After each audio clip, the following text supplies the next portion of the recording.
आज सकाळी ना लेकरांच्या डब्यावर म्हटलं काय करावं काही कळत नव्हतं. तर पनीर यांनी आणलेलं होतं. तर म्हटलं आता पनीरचा पराठाच करावा म्हटलं. तर काही नाही, फक्त पनीर घेतलेलं आहे, ते किसून घेतलेलं आहे आणि त्याच्यामध्ये थोडं मिरची पावडर, हळद टाकलेली आहे, थोडं मीठ टाकलेलं आहे आणि सांबार म्हणजे कट करून वरतून टाकलेला आहे आणि एका कढईमध्ये थोडं तेल टाकलेलं आहे आणि फ्राय केलेलं आहे थोडं तेल टाकून आणि लगेच काढलेलं आहे.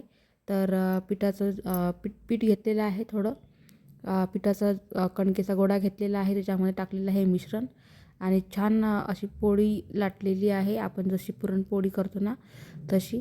तर आता तर एकदम छान अशी सुंदर रीतीने पनीरचा पराठा झालेला होता. तर काही लेकरांच्या डब्यावर दिलेला होता, काही घरी नाश्ता म्हणून खायला दिला सगळ्यांना.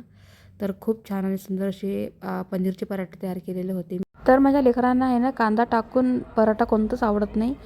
तर त्यांना भाजी पण मी द्यायची म्हटलं ना तर कांदा मला बारीक करूनच टाकावा लागतो त्याच्यामध्ये, कारण त्यांना कांदा टाकला ना ते कांदा बाजूला करतात आणि तसं खातात.